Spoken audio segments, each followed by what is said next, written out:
চৈতন্য চরিতামৃতা চৈতন্য ভাগবত শ্রীমদ্ ভাগবত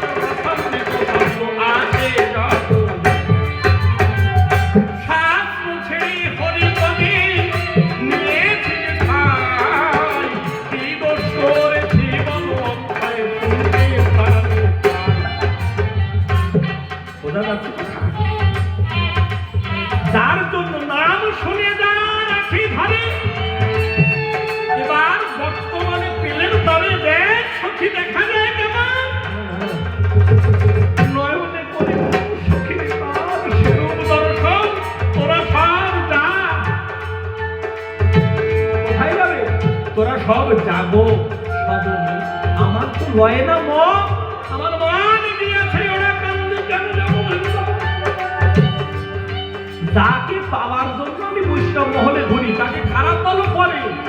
সেই ধন যদি আসে আমার ঘরে আমার ভিতরে আমি কি ওই মালসা ভরি বাড়ি খাবো নাকি সেই ধনকে পরম আনন্দ লাভ এটা হচ্ছে বাইরের কথা শাস্ত্রের কথা এবার আসে আধ্যাত্মিক কথা যারা যারা আধ্যাত্মিক তত্ত্বে প্রথম প্রবেশ করে প্রথমে লাগায় নিতে হয় সেই কুণ্ডলিনী মারে চতুর্ভুজে মহামায়া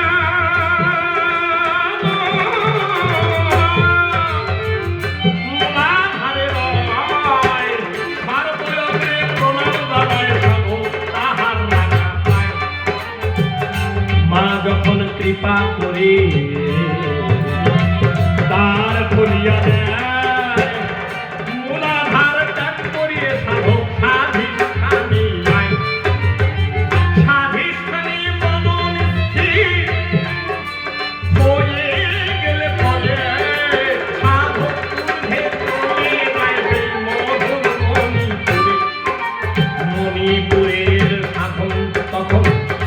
হয়ে গেলে সে অনাহত চক্রে সাধন করে বিশুদ্ধ চক্র কণ্ঠে নয় সেটা যখন যায় জীবত্ব ছাড়িয়া শিবত্ব প্রাপ্ত হয় শিব হইয়া পরমানন্দে দিবাউরব্দ বলে তখন দর্শন করে হরিচাঁদের চরণ তলে সহস্তা কুঞ্জেতে শান্তি হরি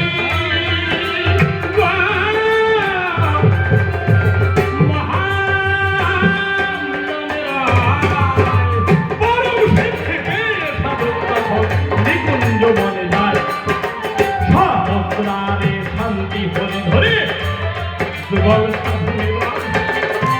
মহানন্দের কৃপা বলে কেউ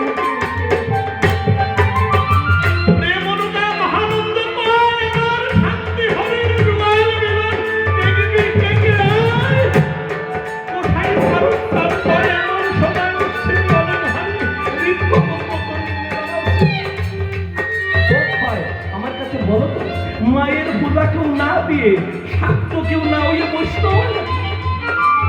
এই জগতে বিষ্ণু ভক্তি নিবেদন করে বৈষ্ণব বলে তারে কেউ বৈষ্ণব না হয়ে বটুয়া হয়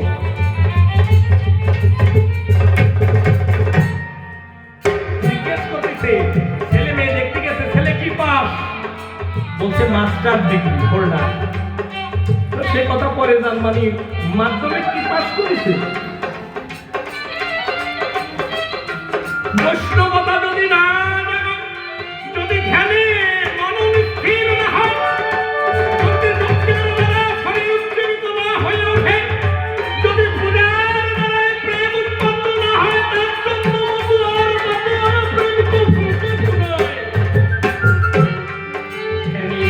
হলে পরে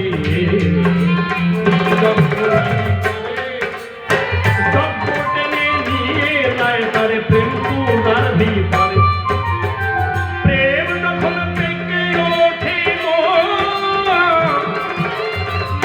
মাতোয়ারা হয়ে যায় নয়ন জল ভেসে তখন মুখা বেদন হয় মতুয়া হওয়া তো সহজ না হয়ে হারালে বাহ্য চেতনা। বাহ্য চেতনা থাকতে কেউ বলতো না, আমিও না, আপনিও না। যখন গৌর হরি প্রেমানন্দে নৃত্য করতে করতে বাতোয়ারা হয়ে যেত, তখন তারে মতুয়া পাওয়া যায়, বাস্তবে না। হলো কোথায়? সবাই সেই স্তরে সবসময় থাকতে পারে না, সম্ভব না। কেমন? সেই মতুয়া তত্ত্ব জানতে গেলে আগে পাস না করলে কি করে হবে? আপনি ধ্যানই জানেন না, মানে মনকে 5 মিনিট ধরে রাখবেন পারেন না, কোন একটা কর্ম দিতে পারেন না, আপনি তমগুণে আবিষ্ট হয়ে আছেন। আপনি ভাবছেন যার গুণের সেবা নাই তাকে পেয়ে যাবেন সস্তা। আমি বাবা অনেক রাত্র হয়ে গেছে বাবা, জবাব দিলাম বটে, ধীরে ধীরে চলে যাবো আমরা এখন মিলন ঘটে। দেখি অক্ষয়